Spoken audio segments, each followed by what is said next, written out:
ಭಾರತವನ್ನು ತೋರಿಸಿ ಟ್ರಂಪ್ಗೆ ನೆತನ್ಯಾಹು ಒಂದು ಪಂಚ್ ಕೊಟ್ಟಿದ್ದಾರೆ. ನಾವು ಗಮನಿಸಬಹುದು, ಟ್ರಂಪ್ ಮತ್ತು ನೆತನ್ಯಾಹು ಅಂದರೆ ಅವರು ಫ್ರೆಂಡ್ಸ್ ಆಗಿದ್ರು. ಈ ಯುದ್ಧದ ವಿಚಾರವಾಗಿ ನಾವು ನೋಡಿದ್ವಿ, ಜಂಟಿಯಾಗಿ ಯುದ್ಧವನ್ನು ಇರಾನ್ ಮೇಲೆ ಸಾರಿದ್ರು. ಅದಾದಮೇಲೆ ಒಂದಷ್ಟು ಮಿಸ್ಅಂಡರ್ಸ್ಟ್ಯಾಂಡಿಂಗ್ಸ್ ಇವರಿಬ್ಬರ ನಡುವೆ ಅಥವಾ ಎರಡು ದೇಶಗಳ ನಡುವೆ ಬಂದಿತ್ತು. ಯಾವ ವಿಚಾರವಾಗಿ ಅಂತ ಅಂದರೆ ಈ ಇರಾನ್ ವಿರುದ್ಧ ಯುದ್ಧವನ್ನು ನಿಲ್ಲಿಸುವಂತಹ ವಿಚಾರವಾಗಿ, ಅಥವಾ ಈ ಶಾಂತಿ ಒಪ್ಪಂದ, ಸೀಸ್ ಫೈರ್ ಅಂತ ಏನು ಕರಿತೀವಿ. ಯಾವಾಗ ಈ ವಿಚಾರ ಮುನ್ನೆಲೆಗೆ ಬಂತು, ಅಮೆರಿಕ ಅಧ್ಯಕ್ಷ ಡೊನಾಲ್ಡ್ ಟ್ರಂಪ್ ಅವರು ಈ ಬಗ್ಗೆ ಘೋಷಣೆಯನ್ನು ಮಾಡಿದ್ರು, ನಾವು ಯುದ್ಧವನ್ನು ನಿಲ್ಲಿಸ್ತೇವೆ ಅಥವಾ ಒಂದು ಶಾಂತಿ ಒಪ್ಪಂದವನ್ನು ಮಾಡ್ಕೊಳ್ತೇವೆ ಅಂತೆಲ್ಲ ಹೇಳಿದ್ರು. ಆಗ ಇಸ್ರೇಲ್ ಕಡೆಯಿಂದ ಬೇರೆದೇ ಸ್ಟೇಟ್ಮೆಂಟ್ಸ್ ಬರ್ತಾ ಇತ್ತು. ಈ ವಿಚಾರವಾಗಿ ಅಮೆರಿಕ ನಮ್ಮ ಒಪಿನಿಯನ್ನ ಕೇಳಲೇ ಇಲ್ಲ ಅಂತ ಇಸ್ರೇಲ್ ಮೊದಲನೇದಾಗಿ ರಿಯಾಕ್ಟ್ ಮಾಡಿತ್ತು. ಹೀಗಾಗಿ ಎಲ್ಲೋ ಒಂದು ಕಡೆ ಈ ಎರಡು ರಾಷ್ಟ್ರಗಳ ನಡುವೆ ಎಲ್ಲವೂ ಸರಿ ಇಲ್ಲ ಅನ್ನೋದು ಇಡೀ ಜಗತ್ತಿಗೆ ಗೊತ್ತಾಗಿತ್ತು. ಅಂದರೆ ಆರಂಭದಲ್ಲಿ ಯುದ್ಧ ಮಾಡಬೇಕಾದ್ರೆ ಯಾವ ರೀತಿ ಒಗ್ಗಟ್ಟಿತ್ತೋ, ಯುನಿಟಿ ಇತ್ತೋ, ಅದೇ ಶಾಂತಿ ಒಪ್ಪಂದ ಅಂತ ಬಂದಾಗ ಅದು ಎಲ್ಲೋ ಒಂದು ಕಡೆ ಕಳೆದು ಹೋಗ್ತಾ ಬಂತು, ಕಡಿಮೆ ಆಗ್ತಾ ಬಂತು. ಹಾಗೆ ಒಂದು ಹೇಳಿಕೆ, ಅಮೆರಿಕ ಕಡೆಯಿಂದ ಬಂದಿರುವಂಥ ಒಂದು ಹೇಳಿಕೆ, ಅದು ಅಮೆರಿಕದ ಉಪಾಧ್ಯಕ್ಷ JD ವ್ಯಾನ್ಸ್ ಅವರು ಇತ್ತೀಚೆಗಷ್ಟೇ ಒಂದು ಸ್ಟ್ರಾಂಗ್ ಸ್ಟೇಟ್ಮೆಂಟ್ ಕೊಡ್ತಾರೆ. ನಾನೇನಾದರೂ ಇಸ್ರೇಲ್ ಸರ್ಕಾರದ ಕ್ಯಾಬಿನೆಟ್ನಲ್ಲಿ ಇದ್ದಿದ್ರೆ, ನಾನೇನಾದರೂ ಇಸ್ರೇಲ್ನ ಭಾಗವಾಗಿದ್ದರೆ, ಸರ್ಕಾರದಲ್ಲಿ ಇದ್ದಿದ್ರೆ, ಜಗತ್ತಿನಲ್ಲಿ ನಮಗಿರುವಂಥ ಏಕೈಕ ಶಕ್ತಿ ಅಂದರೆ ಅದು ಅಮೇರಿಕ. ಆ ಅಮೇರಿಕಾವನ್ನು ನಾನು ಈ ರೀತಿ ಸಾರ್ವಜನಿಕ ವೇದಿಕೆಯಲ್ಲಿ ಟೀಕಿಸ್ತಾ ಇರಲಿಲ್ಲ. ಅಮೇರಿಕಾದ ಒಪಿನಿಯನ್ಸ್ ಏನಿತ್ತು ಯುದ್ಧದ ವಿಚಾರವಾಗಿ, ಅದಕ್ಕೆ ನಾನು ಒಪ್ತಾ ಇದ್ನೇ ಹೊರತು ಈ ರೀತಿ ನೆಗೆಟಿವ್ ಆಗಿ, ಅದರ ಅಗೇನ್ಸ್ಟ್ ಆಗಿ ನಾನು ಸ್ಟೇಟ್ಮೆಂಟ್ಸ್ಗಳನ್ನು ಕೊಡ್ತಾ ಇರಲಿಲ್ಲ. ಯಾಕಂದರೆ ಇಸ್ರೇಲ್ಗೆ ಇರುವಂಥ ಒಂದು ಏಕೈಕ ಶಕ್ತಿ ಅಂತ ಅಂದರೆ ಅದು ಅಮೇರಿಕ ಎನ್ನುವಂಥ ಒಂದು ಸ್ಟ್ರಾಂಗ್ ಸ್ಟೇಟ್ಮೆಂಟ್ನ ಕೊಟ್ಟಿದ್ದಾರೆ. ಅಂದರೆ ಈ ಸ್ಟೇಟ್ಮೆಂಟ್ನ ಅರ್ಥ ಏನಪ್ಪ ಅಂತ ಅಂದರೆ ಇಸ್ರೇಲ್ಗೆ ಅಮೇರಿಕ ಬಿಟ್ಟರೆ ಬೇರೆ ಯಾವ ದೇಶಗಳ ಸಪೋರ್ಟೇ ಇಲ್ಲ, ಯಾವ ದೇಶಗಳು ಕೂಡ ಇಸ್ರೇಲ್ ಬೆನ್ನಿಗೆ ನಿಲ್ತಾ ಇಲ್ಲ, ಇಸ್ರೇಲ್ಗೆ ಅಮೇರಿಕ ಬಿಟ್ಟರೆ ಬೇರೆ ಗತಿ ಇಲ್ಲ ಎನ್ನುವಂಥ ಸ್ಟೇಟ್ಮೆಂಟ್ ಇದು. ಆದರೆ ಯಾವಾಗ ಈ ಸ್ಟೇಟ್ಮೆಂಟ್ ಬಂತೋ ಅದಾದಮೇಲೆ ಅಮೆರಿಕ ಹಾಗೂ ಇಸ್ರೇಲ್ ನಡುವೆ ಒಂದು ದೊಡ್ಡ ಟಾಕ್ ವಾರೇ ಶುರುವಾಗಿದೆ. ಹಾಗಾದರೆ ಏನಾಗ್ತಾ ಇದೆ ಸದ್ಯ ಅಲ್ಲಿ, ಯಾವ ರೀತಿ ಮಾತಿನ ವಾಗ್ಯುದ್ಧಗಳು ನಡೀತಾ ಇದೆ ಅಂತ ನೋಡ್ತಾ ಹೋಗೋಣ. ವಿಶ್ವದ ದೊಡ್ಡಣ್ಣನಿಗೆ ಇಸ್ರೇಲ್ ಮಾತಿನ ಮೂಲಕವೇ ತಿರುಗೇಟು ನೀಡಿದೆ. ಅಂದರೆ ಮಾತಿನ ಮೂಲಕವೇ ಅಟ್ಯಾಕ್ ಮಾಡಿದ್ರು ಅಮೆರಿಕ ಉಪಾಧ್ಯಕ್ಷ JD ವ್ಯಾನ್ಸ್, ಅದಕ್ಕೆ ಅದೇ ರೀತಿ ಕೌಂಟರ್ ಅಟ್ಯಾಕ್ ಮಾತಿನ ಮೂಲಕ ಇಸ್ರೇಲ್ ಮಾಡಿದೆ. ಯಾವ ರೀತಿ ಮಾಡಿದೆ, ಇಲ್ಲಿ ಪ್ರಮುಖವಾಗಿ ನಾವು ಗಮನಿಸಬೇಕು, ಭಾರತವನ್ನು ಇಲ್ಲಿ ನೆನಪು ಮಾಡಿಕೊಂಡಿದೆ ಇಸ್ರೇಲ್. ಯಾವ ರೀತಿ ಅಂತ ನೋಡ್ತಾ ಹೋಗೋಣ. ಇತ್ತೀಚೆಗೆ ಒಂದು ಶ್ವೇತಭವನದಲ್ಲಿ, ವೈಟ್ ಹೌಸ್ನಲ್ಲಿ ಒಂದು ಪ್ರೆಸ್ ಮೀಟ್ ಇರುತ್ತೆ. ಅದರಲ್ಲಿ ಅಮೆರಿಕ ಉಪಾಧ್ಯಕ್ಷ JD ವ್ಯಾನ್ಸ್ ಈಗ ಈ ಯುದ್ಧದ ಶಾಂತಿ ಒಪ್ಪಂದದ ವಿಚಾರವಾಗಿ ಯಾವ ರೀತಿ ಇಸ್ರೇಲ್ ನಾಯಕರು ಟೀಕಿಸ್ತಾ ಇದ್ದಾರೆ ಇದನ್ನು, ಅದರ ಬಗ್ಗೆ ತಮ್ಮ ಆಕ್ಷೇಪವನ್ನು ವ್ಯಕ್ತಪಡಿಸಿದರು.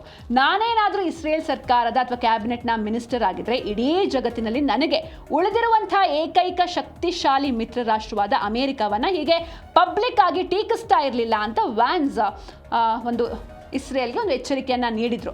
ಆದರೆ ಇದಕ್ಕೆ ಬೆಂಜಮಿನ್ ನೆತನ್ಯಾಹು ರಿಯಾಕ್ಟ್ ಮಾಡಿದ್ದಾರೆ. ಅಂದರೆ ಫ್ಯಾಕ್ಸ್ ನ್ಯೂಸ್ಗೆ ಒಂದು ಇಂಟರ್ವ್ಯೂನ ಕೊಟ್ಟಿದ್ದಾರೆ. ಅದರಲ್ಲಿ ನನಗೆ JD ವ್ಯಾನ್ಸ್ ಮೇಲೆ ಗೌರವ ಇದೆ, ಅವರೊಂದಿಗೆ ನಮಗೆ ಒಳ್ಳೆಯ ಸಂಬಂಧ ಕೂಡ ಇದೆ. ಆದರೆ ಹಾಗಂದ ಮಾತ್ರಕ್ಕೆ ಅವ್ರು ಏನು ಹೇಳಿದ್ರು ಕೂಡ ಅದನ್ನು ನಾವು ಎಕ್ಸೆಪ್ಟ್ ಮಾಡಬೇಕು ಅಂತ ಏನು ರೂಲ್ಸ್ ಇಲ್ಲ. ಡೊನಾಲ್ಡ್ ಟ್ರಂಪ್ ಶ್ವೇತಭವನದಲ್ಲಿ ಕಂಡ ಇಸ್ರೇಲ್ನ ಸಾರ್ವಕಾಲಿಕ ಶ್ರೇಷ್ಠ ಸ್ನೇಹಿತ ಅನ್ನೋದ್ರಲ್ಲಿ ಯಾವುದೇ ಕೂಡ ಡೌಟ್ ಇಲ್ಲ. ಅವ್ರು ನಮಗೆ ಯಾವತ್ತಿದ್ರೂ ಬೆಸ್ಟ್ ಫ್ರೆಂಡೇ. ಆದರೆ ಅಮೇರಿಕ ಮಾತ್ರ ನಮಗೆ ಜಗತ್ತಿನಲ್ಲಿರುವಂಥ ಏಕೈಕ ಫ್ರೆಂಡ್ ಅಲ್ಲ, ಅಮೇರಿಕ ಮಾತ್ರ ನಮಗೆ ಮಿತ್ರನಲ್ಲ, ನಮಗೆ ಭಾರತದಂತಹ ಇತರ ದೊಡ್ಡ ಸ್ನೇಹಿತರು ಕೂಡ ಇದ್ದಾರೆ ಅಂತ ಇಲ್ಲಿ ಭಾರತವನ್ನು ಮುಖ್ಯವಾಗಿ ಉಲ್ಲೇಖಿಸಿದ್ದಾರೆ. 140 ಕೋಟಿ ಜನಸಂಖ್ಯೆ ಹೊಂದಿರುವಂಥ ಆ ಬೃಹತ್ ದೇಶದಿಂದ ಇಸ್ರೇಲ್ಗೆ ಅಪಾರವಾದಂತಹ ಬೆಂಬಲ ಸಿಗ್ತಾ ಇದೆ. ಭಾರತ ನಮ್ಮ ಜೊತೆ ನಿಂತಿದೆ. ನನ್ನ ಫೇಸ್ಬುಕ್ ಅಕೌಂಟ್ ಏನಾದರೂ ನೀವು ಚೆಕ್ ಮಾಡಿದರೆ ಸಾಕು, ಎಷ್ಟರ ಮಟ್ಟಿಗೆ ನನಗೆ ಭಾರತದ ಕಡೆಯಿಂದ ಬೆಂಬಲ ಇದೆ ಅನ್ನೋದು ನಿಮಗೂ ಕೂಡ ಗೊತ್ತಾಗುತ್ತೆ. ಅಲ್ಲಿರುವಂಥ ಇಂಡಿಯನ್ಸ್, ಭಾರತೀಯರು ಅಗಾಧವಾದಂಥ ಬೆಂಬಲವನ್ನು ನನಗೆ ಮಾಡ್ತಾ ಇದ್ದಾರೆ. ಅದಕ್ಕೆ ಸಾಕ್ಷಿ ನನ್ನ ಫೇಸ್ಬುಕ್ ಅಕೌಂಟ್ನೇ ನೀವು ನೋಡ್ಬೋದು. ಕಾಮೆಂಟ್ಸ್ ಆಗಿರ್ಬೋದು, ಮೆಸೇಜ್ ಆಗಿರ್ಬೋದು, ಯಾವ ರೀತಿ ನನಗೆ ಸಪೋರ್ಟ್ನ ಮಾಡ್ತಿದ್ದಾರೆ ಅನ್ನೋದಕ್ಕೆ ನನ್ನ ಫೇಸ್ಬುಕ್ ಅಕೌಂಟೇ ಸಾಕ್ಷಿ ಅಂತ ಹೇಳೋ ಮೂಲಕ ಅಮೆರಿಕಾದ ಗರ್ವ ಏನಿತ್ತು ಆ ಗರ್ವಕ್ಕೆ ಟಾಂಗ್ ಕೊಟ್ಟಿದ್ದಾರೆ ಇಸ್ರೇಲ್ನ ಪ್ರಧಾನಿ ಬೆಂಜಮಿನ್ ನೆತನ್ಯಾಹು. ಅಂದರೆ ಇಲ್ಲಿ ಅಮೇರಿಕಾದಲ್ಲಿರುವಂಥ ಟ್ರಂಪ್ ಆಗಿರ್ಬೋದು ಅಥವಾ ಅಮೇರಿಕ ಇಲ್ಲಿ ತನಕ ತನಗೆ ಏನು ಬೆಂಬಲವನ್ನು ಕೊಟ್ಟಿತ್ತು ಅದೆಲ್ಲದಕ್ಕೂ ಕೂಡ ಥ್ಯಾಂಕ್ಸ್, ಅದಕ್ಕೆ ನನಗೆ ರೆಸ್ಪೆಕ್ಟ್ ಇದೆ. ಆದರೆ ಕೇವಲ ಇಡೀ ಜಗತ್ತಿನಲ್ಲಿ ಅಮೇರಿಕ ಮಾತ್ರ ನನ್ನ ಫ್ರೆಂಡ್ ಅಲ್ಲ, ನನಗೂ ಬೇರೆಯವ್ರ ಫ್ರೆಂಡ್ಸ್ ಇದ್ದಾರೆ, ಬೇರೆ ರಾಷ್ಟ್ರಗಳ ಜೊತೆಗೂ ಕೂಡ ನನ್ನ ಸಂಬಂಧ ಚೆನ್ನಾಗಿದೆ. ಅದರಲ್ಲೂ ಎಸ್ಪೆಷಲಿ ಭಾರತ ಅಂತ ಇಲ್ಲಿ ಅವರು ಭಾರತವನ್ನು ಉಲ್ಲೇಖ ಮಾಡಿದ್ದಾರೆ. 140 ಕೋಟಿ ಜನಸಂಖ್ಯೆ ಇರುವಂಥ ಒಂದು ಬೃಹತ್ ದೇಶ ಅಥವಾ ಅಷ್ಟೊಂದು ಶಕ್ತಿಶಾಲಿ ದೇಶ ನನ್ನ ದೇಶಕ್ಕೆ ಸಾಕಷ್ಟು ಬೆಂಬಲವನ್ನು ನೀಡ್ತಾ ಇದೆ. ಯುದ್ಧದ ವಿಚಾರವಾಗಿ ಸಾಕಷ್ಟು ನನಗೆ ಬೆಂಬಲ ಸಿಕ್ಕಿದೆ. ಅದಕ್ಕೆ ಪ್ರೂಫ್ ಬೇಕು ಅಂತ ಅಂದರೆ ನೀವು ನನ್ನ ಫೇಸ್ಬುಕ್ ಅಕೌಂಟ್ ನೋಡಿದ್ರೇ ಗೊತ್ತಾಗುತ್ತೆ ಯುದ್ಧದ ವಿಚಾರವಾಗಿ ಯಾವ ರೀತಿ ಭಾರತೀಯರು ನನಗೆ ಸಪೋರ್ಟ್ ಮಾಡ್ತಿದ್ದಾರೆ ಅನ್ನೋದನ್ನು ನೀವು ನೋಡ್ಬೋದು. ಹೀಗಾಗಿ ಅಮೆರಿಕ ಒಂದೇ ನನಗೆ ಸಪೋರ್ಟ್ ಮಾಡ್ತಾ ಇಲ್ಲ, ಜಗತ್ತಿನಲ್ಲಿ ಬೇರೆ ಬೇರೆ ರಾಷ್ಟ್ರಗಳೂ ಕೂಡ ನಮಗೆ ಸಪೋರ್ಟ್ ಮಾಡ್ತಾ ಇದೆ ಅಂತ ನೆತನ್ಯಾಹು ಗುಡುಗಿದ್ದಾರೆ. ಇದು JD ವ್ಯಾನ್ಸ್ ಅವರ ಸ್ಟೇಟ್ಮೆಂಟ್ಗೆ ನೆತನ್ಯಾಹು ಕೊಟ್ಟಿರುವಂಥ ತಿರುಗೇಟು. ಈ ಯುದ್ಧ ಶುರುವಾದ ಮೇಲೆ ಒಂದಷ್ಟು ಮಿಸ್ಅಂಡರ್ಸ್ಟ್ಯಾಂಡಿಂಗ್ಸ್ ಆಗ್ತಾ ಇತ್ತು. ಒಂದು ಕಡೆ ಶಾಂತಿ ಒಪ್ಪಂದದಲ್ಲಿ ಇರಾನ್ ಒಂದು ಪ್ರಸ್ತಾಪವನ್ನು ಮಾಡಿತ್ತು, ಯಾವುದೇ ಕಾರಣಕ್ಕೂ ಇಸ್ರೇಲ್ ಲೆಬನಾನ್ ಮೇಲೆ ಅಟ್ಯಾಕ್ ಮಾಡಬಾರ್ದು, ಎಲ್ಲಿ ತನಕ ಅಟ್ಯಾಕ್ ಆಗುತ್ತೆ ಅಲ್ಲಿವರೆಗೆ ನಾವು ಕೂಡ ಯುದ್ಧವನ್ನು ನಿಲ್ಲಿಸೋದಿಲ್ಲ ಅಂತ ಇರಾನ್ ಹೇಳಿತ್ತು. ಆದರೆ ಇದಕ್ಕೆ ಇಸ್ರೇಲ್ ಒಂದು ಕಡೆ ಒಪ್ತಾ ಇರಲಿಲ್ಲ, ಯಾಕಂದರೆ ಲೆಬನಾನ್ನ ಮುಗಿಸ್ಲೇಬೇಕು ಅಂತ ಇಸ್ರೇಲ್ ಕೂಡ ಪಣ ತೊಟ್ಟಿತ್ತು. ಹೀಗಾಗಿ ಲೆಬನಾನ್ ಒಪ್ಪಂದ ಈ ಶಾಂತಿ ಒಪ್ಪಂದದಿಂದ ಹೊರಗಿರಲಿ ಅನ್ನೋದು ಇಸ್ರೇಲ್ನ ವಾದವಾಗಿತ್ತು. ಆದರೆ ಯಾವುದಕ್ಕೂ ಕೂಡ ಅಮೆರಿಕ ಒಂದು ಕಡೆ ಈ ಕಡೆ ಇಸ್ರೇಲ್ಗೂ ಸಪೋರ್ಟ್ ಮಾಡ್ತಾ ಇರಲಿಲ್ಲ, ಬದಲಿಗೆ ತನ್ನದೇ ಆದಂಥ ಒಂದಷ್ಟು ನಿಲುವನ್ನು ತಗೊಳ್ತಾ ಹೋಯಿತು. ಹಾಗೆ ಇದಕ್ಕೆ ಇಸ್ರೇಲ್ ಕೂಡ ರಿಯಾಕ್ಟ್ ಮಾಡಿತ್ತು. ಅಮೆರಿಕ ನಮ್ಮ ಜೊತೆ ಯಾವುದೇ ರೀತಿ ಡಿಸ್ಕಷನ್ನೇ ಮಾಡ್ತಾ ಇಲ್ಲ, ಏಕಾಏಕಿ ಸ್ಟೇಟ್ಮೆಂಟ್ಸ್ಗಳನ್ನು ಕೊಡ್ತಾ ಇದೆ, ಹಾಗೆ ಹೀಗೆ ಅನ್ನುವಂಥ ಒಂದಷ್ಟು ಸ್ಟೇಟ್ಮೆಂಟ್ಸ್ಗಳು ಬಂದಿತ್ತು. ಅದರಿಂದನೇ ಇಡೀ ಜಗತ್ತಿಗೆ ಗೊತ್ತಾಗಿತ್ತು ಎಲ್ಲವೂ ಕೂಡ ಸರಿ ಇಲ್ಲ ನೆತನ್ಯಾಹು ಹಾಗೆ ಟ್ರಂಪ್ ಅವರ ನಡುವೆ ಅಂತ. ಅದಾದಮೇಲೆ ಬಂದಂಥ JD ವ್ಯಾನ್ಸ್ ಅವರ ಈ ಸ್ಟೇಟ್ಮೆಂಟ್ ಏನಿದೆ ಇದಕ್ಕೂ ಕೂಡ ನೆತನ್ಯಾಹು ಕಿಡಿಕಾರಿದ್ದಾರೆ. ಈ ರೀತಿ ಸ್ಟೇಟ್ಮೆಂಟ್ ಹೇಳೋದು ತಪ್ಪು, ನನಗೆ JD ವ್ಯಾನ್ಸ್ ಮೇಲೆ ತುಂಬಾ ಗೌರವ ಇದೆ, ಆದರೆ ಈ ರೀತಿ ನಾನೊಂದೇ ಅಮೇರಿಕ ಮಾತ್ರ ನನ್ನ ಫ್ರೆಂಡು ಅಂತ ಹೇಳೋದು ತಪ್ಪು. ಭಾರತ ಕೂಡ, ಭಾರತದಂತಹ ಶಕ್ತಿಶಾಲಿ ರಾಷ್ಟ್ರ ನನ್ನ ಜೊತೆ ಇದೆ, ಬೆಂಬಲವನ್ನು ನೀಡಿದೆ ಅಂತ ನೆತನ್ಯಾಹು ಕೂಡ ಕೌಂಟರ್ ಕೊಟ್ಟಿದ್ದಾರೆ. ಹಾಗೆ JD ವ್ಯಾನ್ಸ್ ಸೊಕ್ಕಿನ ಮಾತಿಗೆ ಇಸ್ರೇಲ್ ಕೆರಳಿ ಕೆಂಡುವಾಗಿದೆ. ಇದಿಷ್ಟು ಹೇಳಿದ್ರು ನೆತನ್ಯಾಹು. ಇದಾದ್ಮೇಲೆ ಇನ್ನೊಂದಿಷ್ಟು ಪಾಯಿಂಟ್ಸ್ಗಳನ್ನು ಆ್ಯಡ್ ಆನ್ ಮಾಡ್ಕೊಂಡು ಹೋಗ್ತಾರೆ ನೆತನ್ಯಾಹು. ಏನೆಲ್ಲ ಹೇಳಿದ್ರು ಅಂತ ನೋಡ್ತಾ ಹೋಗೋಣ. JD ವ್ಯಾನ್ಸ್ ಸೊಕ್ಕಿನ ಮಾತಿಗೆ ಇಸ್ರೇಲ್ ಕೆಂಡುವಾಗಿದೆ. ಜಗತ್ತಿನ ಹಲವು ನಾಯಕರು ತಮಗೆ ಕರೆ ಮಾಡಿ ಸಪೋರ್ಟ್ನ ಸೂಚಿಸಿದ್ದಾರೆ. ಬರೀ ಅಮೆರಿಕ ಮಾತ್ರ ಅಲ್ಲ, ನೀವೇನು ಸ್ಟೇಟ್ಮೆಂಟ್ ಕೊಟ್ರಿ ಅಮೆರಿಕ ಮಾತ್ರ ನಮ್ಮ ಜೊತೆ ಇರುವಂಥ ಒಂದು ದೊಡ್ಡ ರಾಷ್ಟ್ರ, ಶಕ್ತಿಶಾಲಿ ರಾಷ್ಟ್ರ ಅಂತ ಹೇಳಿದ್ರಿ, ಬಟ್ ಅದು ಸುಳ್ಳು. ಬೇರೆ ಬೇರೆ ಜಾಗತಿಕವಾಗಿ ಬೇರೆ ಬೇರೆ ರಾಷ್ಟ್ರಗಳು ಕೂಡ ಈ ಯುದ್ಧದ ಸಂದರ್ಭದಲ್ಲಿ ನಮಗೆ ಕರೆ ಮಾಡಿ, ಪ್ರತ್ಯೇಕವಾಗಿ ಕರೆ ಮಾಡಿ ಅಥವಾ ರಹಸ್ಯವಾಗಿ ನಮ್ಮ ಜೊತೆ ಕಾಂಟ್ಯಾಕ್ಟ್ನಲ್ಲಿವೆ, ಹಾಗೆ ಬೆಂಬಲವನ್ನು ನಿರಂತರವಾಗಿ ನೀಡ್ತಾ ಬರ್ತಿವೆ ಅಂತ ನೆತನ್ಯಾಹು ಹೇಳಿದ್ದಾರೆ. ಹಾಗೆ ಇಸ್ರೇಲ್ ಹತ್ರ ಬೇರೆ ಬೇರೆ ರಾಷ್ಟ್ರಗಳು ಕೇಳ್ತಾ ಇವೆ ಅಂತೆ, ಅಂದರೆ ನಿಮ್ಮಲ್ಲಿ ಇರುವಂಥ ಆ ಸೇನಾ ತಂತ್ರಜ್ಞಾನ ಅಥವಾ ಆ ಯುದ್ಧ ಕೌಶಲ್ಯಗಳನ್ನು ನಮಗೂ ಕೂಡ ಕಲಿಸ್ಕೊಡಿ ಅಂತ ಕೇಳ್ತಾ ಇವೆ ಅಂತ ಇಸ್ರೇಲ್ ಹೇಳ್ತಾ ಇದೆ. ಅಂದರೆ ಇದರ ಮೂಲಕ ನಾವು ಕೂಡ ಸ್ಟ್ರಾಂಗ್ ಆಗಿದ್ದೀವಿ, ನಮಗೆ ಅಮೇರಿಕಾದ ನೆರವು ಬೇಡ, ಅಮೇರಿಕ ಗೆಳೆಯ ಇರ್ಬೋದು, ಹಾಗಂತ ಅಮೇರಿಕಾದ ಬೆಂಬಲದಿಂದಲೇ ನಾವೇನು ಉದ್ಧಾರ ಆಗ್ತಾ ಇಲ್ಲ, ನಮ್ಮಲ್ಲೂ ಕೂಡ ಶಕ್ತಿ ಇದೆ, ನಮ್ಮಲ್ಲಿರುವಂಥ ಶಕ್ತಿಯನ್ನು ಬೇರೆ ಬೇರೆ ರಾಷ್ಟ್ರಗಳು ನಮಗೂ ಕೂಡ ಕಲಿಸ್ಕೊಡಿ ಅಂತ ಕೇಳ್ಕೊಂಡು ಬರ್ತಾ ಇವೆ ಎನ್ನುವಂಥ ಸ್ಟೇಟ್ಮೆಂಟ್ಸ್ಗಳನ್ನು ನೆತನ್ಯಾಹು ಅವರು ಮಾಡಿದ್ದಾರೆ. ಇಸ್ರೇಲ್ ಹೊಂದಿರುವಂಥ ಈ AI ಆಗಿರ್ಬೋದು, ಆರ್ಟಿಫಿಷಿಯಲ್ ಇಂಟೆಲಿಜೆನ್ಸ್, ಹಾಗೆ ಸೈಬರ್ ಭದ್ರತೆಯನ್ನು ನಮ್ಮೊಂದಿಗೂ ಕೂಡ ಹಂಚಿಕೊಳ್ಳಿ ಅಂತ ಬೇರೆ ಬೇರೆ ರಾಷ್ಟ್ರಗಳು ಹೇಳ್ತಾ ಇದೆ ಅಂತ ಹೇಳಿದೆ. ಈ ಹಿಂದೆಯೂ ಕೂಡ ನಾವು ಈ ಜಿ ಕನ್ನಡ ನ್ಯೂಸ್ DNA ಈ ವಿಚಾರವನ್ನು ಪ್ರಸ್ತಾಪ ಮಾಡಿದ್ವಿ, ಯಾವ ರೀತಿ ಇಸ್ರೇಲ್ನಿಂದ ಭಾರತಕ್ಕೆ ಏನೆಲ್ಲ ಯೂಸ್ ಆಗುತ್ತೆ ಅಂತ. ಅದರಲ್ಲಿ ಪ್ರಮುಖವಾಗಿ ಇದು ಕೂಡ ಚರ್ಚೆ ಆಗಿತ್ತು. ಅಂದರೆ ಇಲ್ಲಿ ಏನು IT ಕಂಪನಿಗಳು AI ಆಗಿರ್ಬೋದು ಅಥವಾ ಈ ಸೈಬರ್ ಸೆಕ್ಯೂರಿಟಿ ವಿಚಾರವಾಗಿ ಏನು ಒಂದಷ್ಟು ಪ್ರಾಜೆಕ್ಟ್ಸ್ಗಳನ್ನು ಮಾಡ್ಕೊಂಡು ಹೋಗ್ತಾ ಇವೆ, ಅದೆಲ್ಲವೂ ಕೂಡ ಇಸ್ರೇಲ್ ಜೊತೆ ಜಂಟಿಯಾಗಿ ಮಾಡ್ಕೊಂಡು ಹೋಗ್ತಾ ಇರುವಂತಹ ಪ್ರಾಜೆಕ್ಟ್ಸ್ಗಳು ಟೈಅಪ್ ಆಗಿ. ಹೀಗಾಗಿ ಅಲ್ಲಿರುವಂತಹ AI ತಂತ್ರಜ್ಞಾನ ಹಾಗೆ ಈ ಸೈಬರ್ ಸೆಕ್ಯೂರಿಟಿ ವಿಷಯಗಳನ್ನು ಭಾರತ ಫಾಲೋ ಮಾಡ್ತಾ ಇದೆ ಅಲ್ಲಿ. ಹೀಗಾಗಿ ಬೇರೆ ಬೇರೆ ರಾಷ್ಟ್ರಗಳು ಕೂಡ ಅಲ್ಲಿರುವಂಥ ಟೆಕ್ನಾಲಜಿಯನ್ನು ಪಡೆಯೋದಕ್ಕೆ ಸೂಚನೆ ಅಥವಾ ಕೇಳ್ತಾ ಇವೆ, ನಮಗೂ ಕೂಡ ಕಲಿಸ್ಕೊಡಿ ಅಂತ ಕೇಳ್ತಾ ಇವೆ ಅಂತ ಇಸ್ರೇಲ್ ಹೇಳಿದೆ. JD ವ್ಯಾನ್ಸ್ ಸೊಕ್ಕಿನ ಮಾತಿಗೆ ಇಸ್ರೇಲ್ ನೀಡಿರುವಂಥ ತಿರುಗೇಟು ಈ ರೀತಿ ಇತ್ತು. ನೆತನ್ಯಾಹು ಅವರು ಇಷ್ಟೆಲ್ಲ ಮಾತಾಡಿ ಭಾರತವನ್ನು ಉಲ್ಲೇಖಿಸಿ ಒಂದಷ್ಟು ಹೊಗಳಿದ್ರು ಭಾರತವನ್ನು, ಅದಾದ್ಮೇಲೆ ಶಕ್ತಿಶಾಲಿ ರಾಷ್ಟ್ರ ಅದು ಇದು ಅಂತ. ಅದಾದಮೇಲೆ ಇನ್ನೊಂದಿಷ್ಟು ಪಾಯಿಂಟ್ಸ್ಗಳನ್ನ ಆ್ಯಡ್ ಆನ್ ಮಾಡಿದ್ದಾರೆ. ಸಾಮಾಜಿಕ ಮಾಧ್ಯಮಗಳು ಮತ್ತು ಅಂತಾರಾಷ್ಟ್ರೀಯ ಮಾಧ್ಯಮಗಳ ಒಂದು ವರ್ಗ ಇಸ್ರೇಲನ್ನು ಈ ಯುದ್ಧದ ವಿಚಾರವಾಗಿ ಯಾವಾಗಲೂ ಟೀಕೆಯನ್ನು ಮಾಡ್ತಾ ಇದ್ರೂ ಕೂಡ ವಾಸ್ತವದಲ್ಲಿ ಜಗತ್ತಿನ ಅನೇಕ ದೇಶಗಳ ನಾಯಕರು ನಮಗೆ ಪರ್ಸ್ನಲ್ ಆಗಿ ಕಾಲ್ ಮಾಡಿ ಸಪೋರ್ಟ್ ಮಾಡ್ತಿದ್ದಾರೆ ಅಂತ ಬಹಿರಂಗಪಡಿಸಿದ್ದಾರೆ. ಜಗತ್ತಿನ ಹಲವು ನಾಯಕರು ತಮಗೆ ಕರೆ ಮಾಡಿ ನಮಗೆ ಸಾರ್ವಜನಿಕ ಅಭಿಪ್ರಾಯದ ಕೆಲವು ರಾಜಕೀಯ ಸಮಸ್ಯೆಗಳು ಇರಬಹುದು, ಆದರೆ ನಮಗೆ ಇಸ್ರೇಲ್ ಮೇಲೆ ಸಾಕಷ್ಟು ಗೌರವ ಇದೆ, ನಿಮ್ಮ ಇಸ್ರೇಲ್ ಸೇನೆ ಜಗತ್ತಿನಲ್ಲೇ ಅತ್ಯಂತ ಶ್ರೇಷ್ಠವಾದದ್ದು.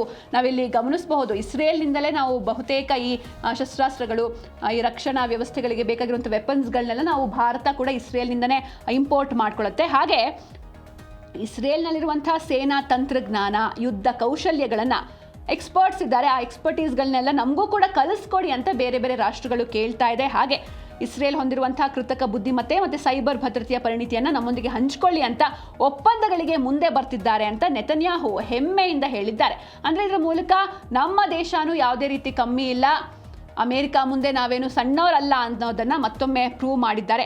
ಸೈಬರ್ ಸುರಕ್ಷತಾ ತಂತ್ರಜ್ಞಾನದಲ್ಲಿ ಇಸ್ರೇಲ್ ಜಗತ್ತಿನಲ್ಲೇ 2ನೇ ಅತ್ಯಂತ ಪ್ರಭಾವಶಾಲಿ ದೇಶವಾಗಿದ್ದು, ಅದರ ತಂತ್ರಜ್ಞಾನದ ಶಕ್ತಿಯಿಂದಾಗಿ ಜಗತ್ತಿನಾದ್ಯಂತ ತೆರೆಮರೆಯಲ್ಲಿ ಅಸಂಖ್ಯಾತ ಮಿತ್ರರನ್ನ ಇಸ್ರೇಲ್ ಹೊಂದಿದೆ ಅಂತಲೂ ಕೂಡ ಅವರು ಈ ಸಂದರ್ಭದಲ್ಲಿ ಒಂದು ಸ್ಪಷ್ಟನೆಯನ್ನು ನೀಡಿದರು. ಅಂದರೆ ಈ ಇಸ್ರೇಲ್ನಿಂದ ಕೃಷಿ ವಿಚಾರ ಆಗಿರ್ಬೋದು ಅಥವಾ ಈ ಯುದ್ಧದ ವಿಚಾರವಾಗಿರ್ಬೋದು, ಯುದ್ಧ ಅಂತ ಬಂದರೆ ಅಪ್ಗ್ರೇಡೆಡ್ ಶಸ್ತ್ರಾಸ್ತ್ರಗಳು, ರಕ್ಷಣಾ ವ್ಯವಸ್ಥೆಗಳನ್ನು ನಾವು ಇಸ್ರೇಲ್ನಿಂದ ಪಡಿತಾ ಇದ್ದೀವಿ. ಹಾಗೆ IT ಅಂತ ಬಂದರೆ ನಾನು ಹೇಳಿದೆ AI ಮತ್ತು ಸೈಬರ್ ಸೆಕ್ಯೂರಿಟಿ, ಜೊತೆಗೆ ಕೃಷಿ ಮತ್ತು ತಂತ್ರಜ್ಞಾನ ಅಂತ ಬಂದರೂ ಕೂಡ ಈ ಹನಿ ನೀರಾವರಿ ತಂತ್ರಜ್ಞಾನ, ಡ್ರಿಪ್ ಇರಿಗೇಷನ್ ಅಂತ ಏನು ಕರಿತೀವಿ, ಇದರಿಂದ ನೀರು ಕೂಡ ಸೇವ್ ಆಗುತ್ತೆ.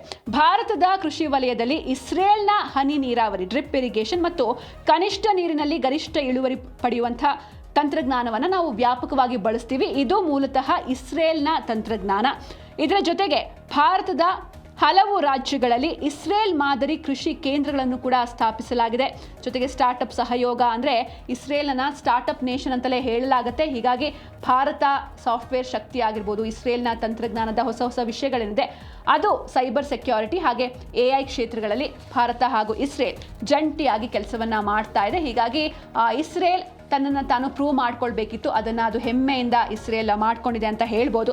ಇದರ ನಡುವೆ ಇಷ್ಟೆಲ್ಲ ಮಿಸ್ಅಂಡರ್ಸ್ಟ್ಯಾಂಡಿಂಗ್ಸ್ನ ನಡುವೆ ಟ್ರಂಪ್ ಹಾಗೂ ನೆತನ್ಯಾಹು ರಹಸ್ಯವಾಗಿ ಭೇಟಿಯಾಗುವಂಥ ಸಾಧ್ಯತೆ ಕೂಡ ಇದೆ ಎನ್ನುವಂಥ ಮಾಹಿತಿಗಳು ಸಿಗ್ತಾ ಇದೆ. ಯಾವ ಕಾರಣಕ್ಕೆ ಭೇಟಿ ಆಗ್ತಾರೆ, ಎಲ್ಲಿ ಭೇಟಿ ಆಗ್ತಾರೆ ಎಲ್ಲವನ್ನೂ ಕೂಡ ನೋಡ್ತಾ ಹೋಗೋಣ. ನಾನು ಆಗಲೇ ಹೇಳಿದೆ, ಈ ಇರಾನ್ ಮತ್ತು ಈ ಲೆಬನಾನ್ ವಿಚಾರವಾಗಿ ಸ್ವಲ್ಪ ಇಸ್ರೇಲ್ಗೆ ಕಾಂಪ್ರಮೈಸ್ ಆಗೋದಕ್ಕೆ ಇಷ್ಟ ಇಲ್ಲ. ಲೆಬನಾನ್ ಮೇಲೆ ಅಟ್ಯಾಕ್ ಮಾಡಬಾರ್ದು ಅಂತ ಇರಾನ್ ಹೇಳಿತ್ತು, ಆದರೆ ಇಲ್ಲ, ಹಿಜ್ಬುಲ್ ಸಂಘ ಇರೋದೇ, ಆ ಸಂಘಟನೆ ಇರೋವಂಥ ಪ್ರದೇಶವೇ ಲೆಬನಾನ್, ಉಗ್ರರ ನೆಲೆಬೀಡೋದು. ಹಾಗೆ ಹಿಜ್ಬುಲ್ಲಾ ಸಂಘಟನೆ ಯಾವಾಗ ಬಂತು ಅಸ್ತಿತ್ವಕ್ಕೆ, ಆಗ ಅವರು ಪ್ರಮುಖವಾಗಿ ಹೇಳಿದ್ದೇ ಅದು, ಇಸ್ರೇಲ್ನ ನಾಶ ಮಾಡೋದೇ ನಮ್ಮ ಗುರಿ ಅಂತ. ಅದಾದಮೇಲೆ ಅಟ್ಯಾಕ್ಗಳು ಕೂಡ ನಡೆದ್ವು. ಇದೆಲ್ಲ ಆಗಿ ಇಸ್ರೇಲ್ನಲ್ಲಿ ಸಾಕಷ್ಟು ಅಮಾಯಕರು ಪ್ರಾಣವನ್ನು ಕೂಡ ಕಳೆದುಕೊಂಡಿದ್ರು ಲೆಬನಾನ್ ಕಡೆಯಿಂದ. ಹೀಗಾಗಿ ಈ ಸಂದರ್ಭದಲ್ಲಿ ಈಗ ಒಂದು ಒಳ್ಳೆ ಅವಕಾಶ ಸಿಕ್ಕಿದೆ, ಲೆಬನಾನ್ ಮೇಲೆ ನಾವು ಆ ಸೇಡನ್ನು ತೀರಿಸ್ಕೊಳ್ತೀವಿ ಅಂತ ಇಸ್ರೇಲ್ ಮುಂದಾಗಿದೆ. ಈ ಸಂದರ್ಭದಲ್ಲಿ ಶಾಂತಿ ಒಪ್ಪಂದದಲ್ಲಿ ಲೆಬನಾನ್ ಮೇಲೆ ಅಟ್ಯಾಕ್ ಆಗಬಾರ್ದು ಹಂಗೆ ಹಿಂಗೆ ಅಂತ ಹೇಳಿದಾಗ ಒಂದಿಷ್ಟು ಮಿಸ್ಅಂಡರ್ಸ್ಟ್ಯಾಂಡಿಂಗ್ಸ್ ಆಗಿತ್ತು. ಇದೆಲ್ಲದರ ಹೊರತಾಗಿ ಈ ಮಾತಿನ ವಾಗ್ಯುದ್ಧ ಇವೆಲ್ಲವನ್ನು ಬಿಟ್ಟು ಟ್ರಂಪ್ ಹಾಗೆ ನೆತನ್ಯಾಹು ರಹಸ್ಯವಾಗಿ ಮೀಟ್ ಮಾಡುವಂಥ ಸಾಧ್ಯತೆ ಇದೆ ಎನ್ನುವಂಥ ಮಾಹಿತಿಗಳು ಕೂಡ ಸಿಗ್ತಾ ಇದೆ. ಟ್ರಂಪ್ ಹಾಗೆ ಬೆಂಜಮಿನ್ ನೆತನ್ಯಾಹು, ಅಂದರೆ ಇಸ್ರೇಲ್ನ ಪ್ರಧಾನಿ ಬೆಂಜಮಿನ್ ನೆತನ್ಯಾಹು ರಹಸ್ಯ ಭೇಟಿಯಾಗುವಂಥ ಸಾಧ್ಯತೆ ಇದೆ. ಒಂದು ಕಡೆ ಇರಾನ್, ಲೆಬನಾನ್ ಮತ್ತು ಮಧ್ಯಪ್ರಾಚ್ಯದ ಪ್ರಾದೇಶಿಕ ಭದ್ರತೆಯ ವಿಷಯದಲ್ಲಿ ಅಮೆರಿಕ ಅಧ್ಯಕ್ಷ ಡೊನಾಲ್ಡ್ ಟ್ರಂಪ್ ಹಾಗೆ ಇಸ್ರೇಲ್ ಪ್ರಧಾನಿ ನಡುವೆ ಒಂದಷ್ಟು ಮಿಸ್ಅಂಡರ್ಸ್ಟ್ಯಾಂಡಿಂಗ್ಸ್ ಗೊತ್ತೇ ಇದೆ. ಆದರೆ ಈ ಭಿನ್ನಾಭಿಪ್ರಾಯಗಳ ನಡುವೆಯೂ ಕೂಡ ನೆತನ್ಯಾಹು ಅವರ ವಿನಂತಿಯ ಮೇರೆಗೆ ಶೀಘ್ರದಲ್ಲೇ ಉಭಯ ನಾಯಕರು ಟ್ರಂಪ್ ಹಾಗೆ ನೆತನ್ಯಾಹು ವಾಷಿಂಗ್ಟನ್ನಲ್ಲಿ ಮುಖಾಮುಖಿ ಭೇಟಿಯಾಗಲಿದ್ದಾರೆ ಎನ್ನುವಂಥ ಒಂದಷ್ಟು ವಿಚಾರಗಳನ್ನು ಅಲ್ಲಿರುವಂಥ ಮಾಧ್ಯಮಗಳು ವರದಿ ಮಾಡಿವೆ.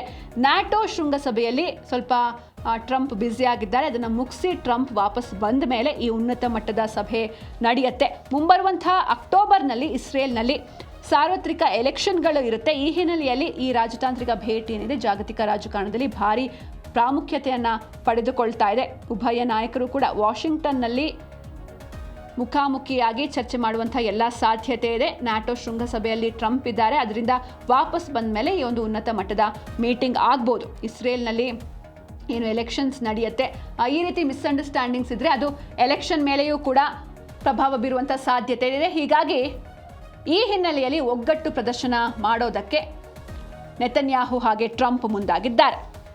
ಇದರ ಜೊತೆಗೆ ನಾನು ಆಗಲೇ ಹೇಳಿದೆ, ಜಾಗತಿಕವಾಗಿ ಇಸ್ರೇಲ್ನ ತಂತ್ರಜ್ಞಾನಗಳು ಅಥವಾ ರಕ್ಷಣಾ ವ್ಯವಸ್ಥೆಗಳು ಎಷ್ಟರ ಮಟ್ಟಿಗೆ ಬೇಡಿಕೆಯಲ್ಲಿವೆ ಅಂತ, ಅದ್ರ ಬಗ್ಗೆಯೂ ಕೂಡ ನೋಡ್ತಾ ಹೋಗೋಣ. ಜಾಗತಿಕವಾಗಿ ಇಸ್ರೇಲ್ ತಂತ್ರಜ್ಞಾನಕ್ಕೆ ಭಾರಿ ಬೇಡಿಕೆ ಇದೆ.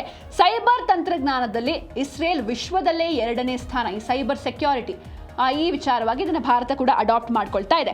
ಇಸ್ರೇಲ್ಗೆ ತಂತ್ರಜ್ಞಾನ ಮತ್ತು ಮಿಲಿಟರಿ ರಂಗದಲ್ಲಿ ವಿಶ್ವದ ಹಲವು ರಾಷ್ಟ್ರಗಳು ಸಪೋರ್ಟ್ ಮಾಡ್ತಾ ಇವೆ. ವಿಶ್ವದ ಹಲವು ದೇಶಗಳ ನಾಯಕರು ನನಗೆ ವೈಯಕ್ತಿಕವಾಗಿ ಕರೆ ಮಾಡಿ ತಿಳಿಸಿದ್ದಾರೆ, ನಮಗೆ ನಿಮ್ಮ ಬೆಂಬಲ ಬೇಕು ಅಥವಾ ನಮಗೂ ಕೂಡ ಅದನ್ನು ತಿಳಿಸ್ಕೊಡಿ, ಯಾವ ರೀತಿ ಇದನ್ನು ಅಪ್ಗ್ರೇಡ್ ಮಾಡ್ತೀರಾ ಅಥವಾ ಡೆವಲಪ್ ಮಾಡ್ತೀರಾ, ಟೆಕ್ನಾಲಜಿ ಯಾವ ರೀತಿ ಮಾಡಬೇಕು, ಆ್ಯಪ್ಗಳನ್ನ ಯಾವ ರೀತಿ ಮಾಡಬೇಕು, ಎಲ್ಲವನ್ನೂ ಕೂಡ ನಮಗೂ ತಿಳಿಸ್ಕೊಡಿ ಅಂತ ಬೇರೆ ಬೇರೆ ದೇಶಗಳ ನಾಯಕರು ಕಾಲ್ ಮಾಡ್ತಿದ್ದಾರೆ ಪರ್ಸ್ನಲಿ ಅಂತ ನೆತನ್ಯಾಹು ಅವರೇ ಹೇಳಿದ್ದಾರೆ. ನಮ್ಮ ಮಿಲಿಟರಿ ತಂತ್ರಗಳು, AI ಮತ್ತು ಸೈಬರ್ ಸೆಕ್ಯೂರಿಟಿಗೆ ಸಾಕಷ್ಟು ಮೆಚ್ಚುಗೆ ಕೂಡ ವ್ಯಕ್ತವಾಗ್ತಾ ಇದೆ ಅಂತ ಅವರು ತಿಳಿಸಿದ್ದಾರೆ. ಪರಿಣಿತಿಯನ್ನು ತಮಗೂ ಕಲಿಸಿಕೊಡುವಂತೆ ಒಪ್ಪಂದಗಳಿಗೆ ಮನವಿಯನ್ನು ಮಾಡಲಾಗಿದೆ ಎನ್ನುವಂಥ ಮಾಹಿತಿ ಕೂಡ ಅವರು ಶೇರ್ ಮಾಡಿಕೊಂಡಿದ್ದಾರೆ. ಒಟ್ಟಾರೆಯಾಗಿ ತಮ್ಮ ಹೆಮ್ಮೆಯ ವಿಚಾರವನ್ನು ಅವರು ಹಂಚಿಕೊಂಡಿದ್ದಾರೆ. ಇಷ್ಟಕ್ಕೆಲ್ಲ ಕಾರಣ ಅಂದರೆ ಈ ರೀತಿ ನೆತನ್ಯಾಹು ರಿಯಾಕ್ಟ್ ಮಾಡೋದಕ್ಕೆ ಕಾರಣ JD ವ್ಯಾನ್ಸ್ ಅವರು ಕೊಟ್ಟಂಥ ಒಂದು ಸ್ಟೇಟ್ಮೆಂಟ್. ನಾನು ಆರಂಭದಲ್ಲೇ ಹೇಳಿದ್ದೆ ಏನಾಯಿತು ಎತ್ತ ಅಂತ, ಅದನ್ನು ಇನ್ ಡೀಟೇಲ್ ನೋಡ್ತಾ ಹೋಗೋಣ. ಹಾಗಾದರೆ JD ವ್ಯಾನ್ಸ್ ಹೇಳಿದ್ದೇನು? ಈ ಹಿಂದೆ ಅಮೆರಿಕಾದ ಉಪಾಧ್ಯಕ್ಷ JD ವ್ಯಾನ್ಸ್ ಕಡೆಯಿಂದ ಬಂದಂತಹ ಒಂದು ಸ್ಟೇಟ್ಮೆಂಟ್ ಏನು? ಇಡೀ ಜಗತ್ತಿನಲ್ಲಿ ಇಸ್ರೇಲ್ ಪರವಾಗಿ ನಿಂತಿರುವಂಥ ಏಕೈಕ ನಾಯಕ ಅಂದರೆ ಅದು ಟ್ರಂಪ್ ಮಾತ್ರ ಎನ್ನುವಂಥ ಒಂದು ಸ್ಟೇಟ್ಮೆಂಟ್ನ ನೀಡಿದ್ರು. ಇದು ಇಸ್ರೇಲ್ನ ಸಾಕಷ್ಟು ಪ್ರವೋಕ್ ಮಾಡಿದೆ. ನಾನೇನಾದರೂ ಇಸ್ರೇಲ್ನಲ್ಲಿದ್ದಿದ್ರೆ ಅಥವಾ ಇಸ್ರೇಲ್ ಸರ್ಕಾರದ ಭಾಗವಾಗಿದ್ದರೆ, ಜಾಗದಲ್ಲಿದ್ದರೆ, ಪ್ರಬಲ ಮಿತ್ರನ ಮೇಲೆ ಈ ರೀತಿ ಮಾತಿನಲ್ಲಿ ದಾಳಿ ಮಾಡ್ತಾ ಇರಲಿಲ್ಲ, ಆತನನ್ನ ಸರ್ಕ್ಯಾಸ್ಟಿಕ್ ಆಗಿ ಟೀಕಿಸ್ತಾ ಇರಲಿಲ್ಲ, ವ್ಯಂಗ್ಯವಾಡ್ತಾ ಇರಲಿಲ್ಲ, ಟಾಂಗ್ ಕೊಡ್ತಾ ಇರಲಿಲ್ಲ ಎನ್ನುವಂಥ ಒಂದಷ್ಟು ವಿಚಾರಗಳನ್ನ ಅವರು ಪ್ರಸ್ತಾಪ ಮಾಡಿದ್ದಾರೆ. ಇಡೀ ಜಗತ್ತಿನಲ್ಲಿ ಇಸ್ರೇಲ್ ಪರವಾಗಿ ನಿಂತಿರುವಂಥ ಏಕೈಕ ನಾಯಕ ಅಂದರೆ ಅದು ಟ್ರಂಪ್ ಮಾತ್ರ ಅಂತ ಹೇಳಿದ್ದಾರೆ. ಇದರ ಜೊತೆಗೆ ಕೇವಲ ಮಿಲಿಟರಿ ಶಕ್ತಿಯಿಂದಲೇ ನಿಮ್ಮ ಸಮಸ್ಯೆಗಳನ್ನು ಸಾಲ್ವ್ ಮಾಡ್ಕೊಳ್ಳೋದಕ್ಕೆ ಯಾವತ್ತೂ ಕೂಡ ಸಾಧ್ಯ ಇಲ್ಲ. ಇಸ್ರೇಲ್ ಸರ್ಕಾರಕ್ಕೆ ಈ ರೀತಿ ಕಠಿಣ ಸಂದೇಶವನ್ನು ಅಮೆರಿಕ ಉಪಾಧ್ಯಕ್ಷ JD ವ್ಯಾನ್ಸ್ ನೀಡಿದ್ರು. ಆದರೆ ಈ ಒಂದು ಸಂದೇಶಕ್ಕೆ ಸಖತ್ತಾಗಿಯೇ ತುಂಬಾ ಸ್ಟ್ರಾಂಗ್ ಆಗಿಯೇ ರಿಯಾಕ್ಷನ್ ಕೂಡ ಬಂದಿದೆ ಇಸ್ರೇಲ್ ಕಡೆಯಿಂದ. ಕಳೆದ ತಿಂಗಳು ಶ್ವೇತಭವನದಲ್ಲಿ ಒಂದು ಪ್ರೆಸ್ ಮೀಟ್ ಇರುತ್ತೆ. ಹಾಗೆ ದಿ ನ್ಯೂಯಾರ್ಕ್ ಟೈಮ್ಸ್ ಇಂಟರ್ವ್ಯೂನಲ್ಲಿ JD ವ್ಯಾನ್ಸ್ ಈ ರೀತಿ ಒಂದು ಇಸ್ರೇಲ್ ಸರ್ಕಾರಕ್ಕೆ ಕಠಿಣ ಮೆಸೇಜನ್ನು ನೀಡಿದರು. ಈ ರೀತಿ ತನ್ನ ಇರೋದು ಒಬ್ಬನೇ ಫ್ರೆಂಡು ಟ್ರಂಪ್, ಆತನ ವಿರುದ್ಧ ಈ ರೀತಿ ಹೇಳಿಕೆಗಳನ್ನ ನೀಡಿರೋದು ನಿಜಕ್ಕೂ ಖಂಡನೀಯ. ನಾನೇನಾದರೂ ಇದರಲ್ಲಿ ಇದ್ದಿದ್ರೆ ಇದನ್ನು ವಿರೋಧಿಸ್ತಾ ಇದೆ ಅಂತ ಹೇಳಿದರು. ಅದಕ್ಕೆ ತಕ್ಕನಾಗಿ ಇಸ್ರೇಲ್ ಕೂಡ ನಾವೇನು ಕಮ್ಮಿ ಇಲ್ಲ, ನಮಗೆ ಯಾರ ಸಪೋರ್ಟ್ ಕೂಡ ಬೇಕಾಗಿಲ್ಲ, ಬೇರೆ ದೇಶಗಳು ಕೂಡ ಸಪೋರ್ಟ್ ಮಾಡ್ತಾ ಇದೆ ಅನ್ನುವಂಥ ಆ್ಯಂಗಲ್ನಲ್ಲಿ ಕೌಂಟರ್ ಕೂಡ ಕೊಟ್ಟಿದೆ.